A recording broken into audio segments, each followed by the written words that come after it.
महोदय जी, आपने मुझे पेमेंट ऑफ वेजेज संशोधन विधेयक बिल पर बोलने का अवसर दिया। मैं इसके समर्थन में बोलने के लिए खड़ा हुआ हूं।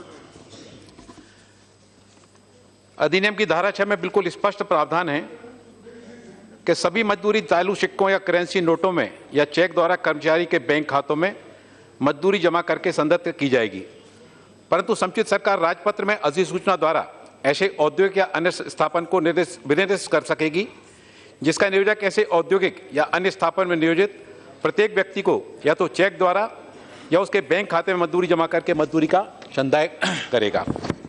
बिल्कुल स्पष्ट है। और सन 1936 में जब यह अधिनियम बना था तब उसके पीछे कारण थे, वो स्थितियां आज भी हैं।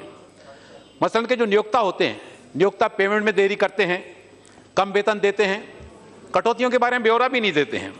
और जिस समय ये अधिनियम बना था उस समय की बैंकिंग व्यवस्था इतनी मजबूत नहीं थी, इतनी विकसित नहीं थी कि प्रत्येक क्षेत्र में काम करने वाला जो मजदूर है वो इसका लाभ उठा सके। और समय की मांग को देखते हुए इस अधिनियम में संशोधन अनेक बार किए गए और सबसे अंतिम बार 2005 में इसमें संशोधन किया गया था। समाज में नियोजित व्यक्तियों का एक बहुत बड़ा वर्ग है जिसको हम निम्न वर्ग कहते हैं, और जिसको कि वोटों की खातिर उसको कहीं दलित कहा जाता है, कहीं अति दलित कहा जाता है, कहीं पिछड़ा कहा जाता है, कहीं अति पिछड़ा कहा जाता है। और ये बहुत बड़ी संख्या में ये मजदूर के रूप में ये काम करते हैं। अब इन्हें संगठित नहीं होने के कारण ज्यादातर असंगठित क्षेत्र में काम करते हैं, और जिस कारण से अपनी बात जो है ना तो अपनी लड़ाई लड़ पाते हैं और अपनी बात ही ठीक ढंग से नहीं कर रख पाते हैं, कोई कार्रवाई नहीं कर पाते हैं, और इसके कारण से कई वेतन संबंधी विसंगतियों का इनको सामना करना पड़ता है। मैं अपने आदरणीय प्रधानमंत्री जी का, आदरणीय श्रम मंत्री जी का मैं धन्यवाद करना चाहता हूं कि समाज के अंतिम छोर पर जो व्यक्ति खड़ा है, ऐसे अंतिम छोर पर खड़े हुए व्यक्तियों को उसकी मजदूरी का, उसके परिश्रम का पूरा उसको भुगतान मिले। और इसके लिए जो संशोधन विधेयक बिल लाया गया है, मैं इसका समर्थन करता हूं। समय समय पर ट्रेड यूनियनों के द्वारा ये बात उठाई जाती रही है कि मजदूरों को मजदूरी का भुगतान बैंक खातों के माध्यम से किया जाना चाहिए ताकि उनका जो शोषण होता है उस शोषण को रोका जा सके। हाल ही में जनधन योजना के अंतर्गत जो खाते खुले हैं बैंक खातों में, उसमें काफी बढ़ोतरी हुई है और काफी हद तक इस वर्ग के लोगों ने बैंक अकाउंट खुलवाए हैं। श्रम मंत्रालय के आंकड़ों की हम बात करें तो करीब लगभग 55 लाख बैंक खाते केवल नवंबर 2016 से और जनवरी 2017 तक हमारे मजदूरों के इस वर्ग के खुलवाए गए हैं। मैं श्रम मंत्रालय से माननीय मंत्री जी से अनुरोध करना चाहता हूं कि हमारी जो गति है इस गति को और भी अधिक गतिशीलता के साथ में बनाए रखना चाहिए। इस अधिनियम को संशोधित करने के पीछे जो उद्देश्य है वो वास्तव में काफी सराहनीय है।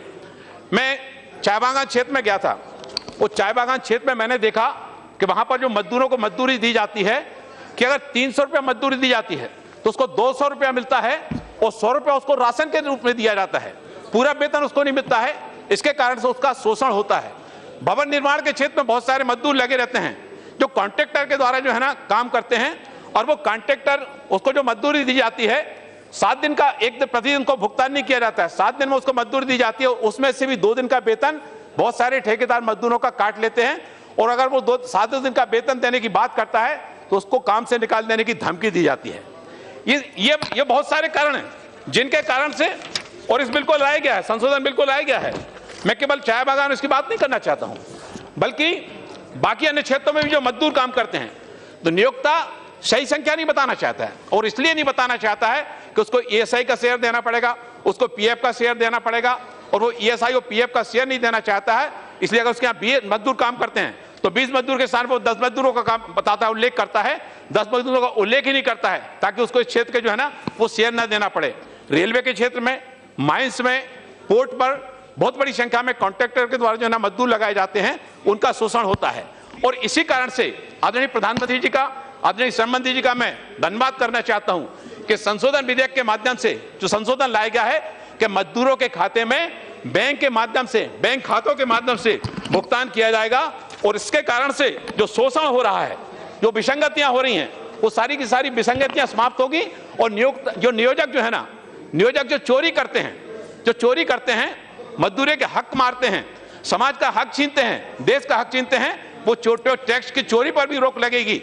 मैं इस बात को स्पष्ट रूप से कहना चाहता हूं कि धीरे धीरे हमारा समाज और देश डिजिटल और अल्प नकदी अर्थव्यवस्था की ओर बढ़ रहा है।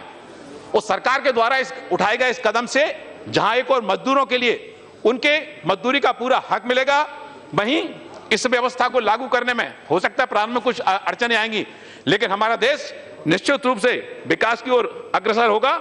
और मैं इस विधेयक के समर्थन में अपनी बात रखता हुआ अपनी बात को समाप्त करता हूं।